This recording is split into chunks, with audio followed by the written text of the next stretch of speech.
İminlik dilim sizge, hürmetli dostlar. Bugün men sizge Allah'ı önemegen yol turunda söylerge dilim. Bu yol jingil, kapkası da keng, hem köpler şul kapkadan kireler. Lakin bu yol halakatga ilta dip kisete izgi İncil. Bu keng yolni Allah'ı nişigrek tasvirlay, hem kimler şul yoldan boralar. Hazır şul turida izgi yozmalarga negizlanib fikir yurdik. Keng yol, ol günah yolu. Günahlı tabiatimiz orqasında tumuştan ok bara turgan barcha kishilarning yolu. Kishi tuu bilan ok şuşu yolga basa. Chunki adam o'z yurtin şuşu keng yol yonina solgan. Biz günahlı tabiatimiz orqasında bu yolni bik tez topamiz. Hem davrlar bo'yi şuşu yoldan baruvchi milliardlagan kishilarga tuu bilan ok qo'shilamiz. Davud payg'ambar yoza: "Mina men onamda yoralganda ok günahlı, hem onam meni günahlı kuyi tudirgan şol." Süleyman payg'ambar bulay dey: "Günah qiluvchilarning so'qmog'i kakri, olar şul kakri so'qmoqlarida adashib yurilar." Keng yol ol tan hem jon lazzatlarına berilib, vayimsiz yaşavchilar yo'li. Amos payg'ambar osha Alloh'i kishilarini kuzatadi. Vayimsiz yaşavchilar, qayg'u sizga. O'zingizni imin sanavchilar, qayg'u sizga. Siz fil suyagi bilan bezalgan yotoqlarda yotasiz, to'shaklaringizda nozlanasiz. Kutudagi eng yaxshi baran iti, o'tlovdagi eng semiz buzov iti bilan to'qlanasiz. O'zingizni Davud simon usta o'ynavchi ko'rib, lira chertib, turli kuy chiqarib o'tirasiz. Siz kasa sharab ichasiz, xushbo'yning eng go'zalini yog'inasiz. Ammo Yusuf tuqumi ustuna tushasi balaga kuyinmaysiz. Mina shularning barisi uchun siz birinchilardan bo'lib asir ketarsiz. Nozlılarning xo'shlanib o'tiruvi shulay tamam bo'lur. Keng yo'l, o'zina ishonganlarning yo'li, o'z bildiklilik yo'li. Har kim nishik kerak topsa, shulay ishli. Jitmasa din ustozlari da kishilarni. Allohning ismini tilingdan tushirmasang, bilganingni o'qisang, xayr sadaqalar berib tursang, kishilarga buldira olgancha igilik qilsang, seni Allah o'zining huzuruna olmay qolmas, deb tinchlantirib turalar. Lakin Robbi olarga o'zining so'zi osha bulay dey: "Qurban etib o'giz so'yuvchilar esa kishi o'tiruvchiga, baran chaluvchilar it mo'yinin sindirgan kishiga teng. Ikmak bo'lagi taqdim etuvchilar qurbonga do'ngiz qoni keltiruvchi bilan, xush isli sumalamaylar kuratuvchilar putqa tobinuvchi bilan birdir.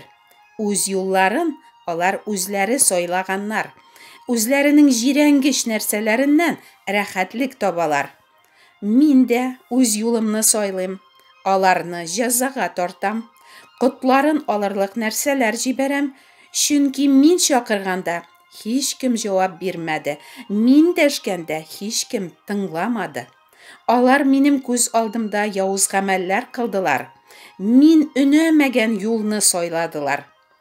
Men sizning nasil varislaringizni jazolarman. Bayramlarda siz ketirgan qurbonlarning tizagin bitigizga silarman. Hem sizni shul qiyofatda tiris uyimina chiqarib irg'itirlar dey Alloh'i qurbonlar ketirib Robbiga yoriybiz deb o'ylovchilarga. Keng yo'l ol shulay yo'q diniy qoidalar, g'urf-odatlar, yo'lo ham kishilar o'ylab chiqargan turli qonunlar o'targa tirishib yashovchilar yo'li. Din tutib ham shariat qonunlarini o'targa tirishib yashav bu bek yaxshi. Onday kishilar izgi, taqva, Allohga yorovli deyarlar mug'oyin ko'plar. Lakin Alloh olay demay. Ishag'iya payg'ambar osha Robbi mina narsa dey: "Bu xalq meni dildagina hurmat eta, yuragi mendan yiroq. Menga tobinuvlari boshqa. Olar kishi o'ylab chiqargan qoidalarga o'ratalar." Aligi din ahllari majlislarda, eng turda, ibodatxonalarda, darajali o'rinlarda o'tirishga yoratalar. Майданнарда үзләрен ихтирам белән сәламләүне һәм кешеләрнең аларны остаз дип атауларын яраталар. Нәрсә генә эшләсәләр дә, аны кешеләр күрсен дип эшлиләр. Садака биргәннәрен, корбан чалганнарын, ураза тотуларын, башкаларның да белүләрен һәм аларны мактауларын яраталар. Үзләрен күп белемле итеп күрсәтү өчен табыннарда, мәет җыештырганда яки төрле дини бәйрәмнәр вакытында йолалар һәм кешеләр уйлап чыгарган гореф-гадәтләрне үтиләр, озын-озак итеп дугалар кылалар. Кигән киемнәре белән Алла исемен телләреннән төшермәүләре, ятланган дугаларын һәр кайда сөйләп, үзләрен күрсәтергә тырышулары белән аерылып торырга яраталар. Үзләре кебек дин тотмаучыларга өстән караулары аларның сөйләмнәрендә, үз-үзләрен тотышында еш чагыла. Мондый кешеләр үзләренең барлык юлларын пак дип уйлыйлар. Ләкин әлеге дин тотучылар турында Аллаһы менә нәрсә ди? Кайгы сезгә, канун белгечләре һәм фарисейләр, ике йөзлеләр. Сез кешеләргә күкләр патшалыгын бикләп куясыз. Үзегез дә кермисез, керергә теләүчеләрне дә керттермисез. Сез тере Аллаһының, күкләр хуҗасы Раббының сүзләрен бозасыз. Сез агартылган төрбәләр кебек, тыштан алар матур булып күренәләр, эшләре исә мәет сөякләре һәм төрле шакшылык белән тулы. Сез дә шулай ук тыштан кешеләргә тақва булып күренәсез, эчегез тулы ике йөзлелек һәм канунсызлык. Сез йыланнар һәм йылан тукымы.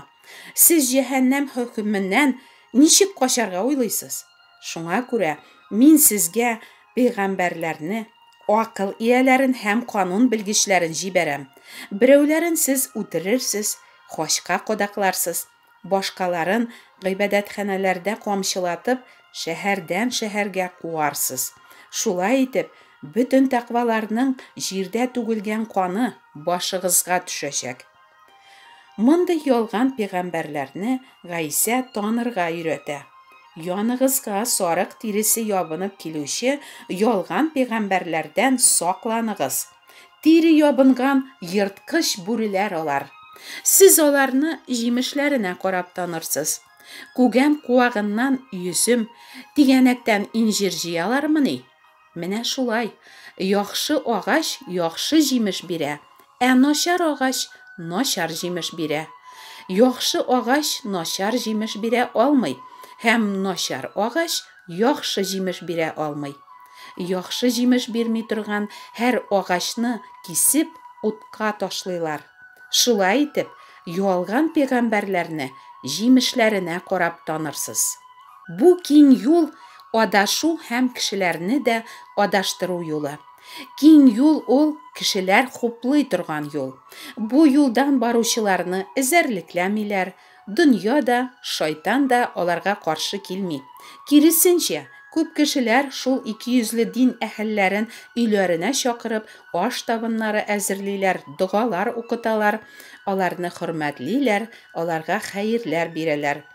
Нишләп кешеләр хәлакәткә илтүче ялган юлга өйрәтүче дин әһелләрен хуплыйлар соң? Чөнки алар үзләре дә шундый ук ялган яратучылар. Әлеге адаштыручылар артыннан кешеләр үзләре теләп баралар бит. Чөнки бу ялганчыларның өйрәтүләре һәм кылган дугалары Аллаһыны ихлас эзләргә теләмәүчеләрнең вөҗданнарын тынычландыра. Мул сый-хөрмәтләре, юмарт тараткан хәерләре, динилекләре өчен кешеләр алдында макталу аларның тәкәббер күңелләрен иркәли, аларны үлем йокысында изрәтә. Аллаһының Гайса аша биргән мәрхәмәт һәм хаклык юлына килергә, гөнаһларын калдырып тәүбә итәргә теләмәгәнгә, алар шул сукыр дин әһелләре өйрәткән юлны сайлаганнар. Аларга шулай ошый. Алар хәлакәткә баралар, чөнки үзләрен коткара алырдай хакыйкатьне яратудан баш тарттылар. Иремия пәйгамбәр алар турында болай ди: Бу халык нигә һаман шулай адашып йөрисең? Нигә гел ялгыша, адашып йөри? Алар ялганга бик нык ябышканнар. Һич кенә дә кире кайтырга теләмиләр. Алар дөресен сөйләмиләр. Һәркем сугышка ташланган ат кебек үз юлыннан чаба. Әгәр бу сукыр җитәкчеләр һәм алар артыннан иярүчеләр Раббыдан курку һәм аны хөрмәт итү юлына борылмасалар, үзләре сайлаган юллары һәм ниятләренең ачы җимешен татырлар. Чөнки томаналарның дуамал кирелеге, акылсызларның ваемсызлыгы аларның үзләрен һәлакәткә илтәчәк дип кисәтә изге язмалар. Ходай насип итсә, киләсе чыгышымда һәр төрле ялганнан ирекли итүче хакыйкать турында сөйләргә телим. Милләттәшләрем, Раббының ачы каһәре, аның ярсулы көне өстегезгә ябырылганчы, Раббыны эзләгез. Һәр берегез начар юлыгыздан кире кайтыгыз. Юлларыгызны ва гамәлләрегезне төзәтегез. Гайсә аша Аллаһының мәрхәмәтен сорагыз. Гайсә бүген дә үзенә ихлас ялваручыларны гөнаһларыннан коткара һәм аларга мәңгелек тормыш бирә. Амин.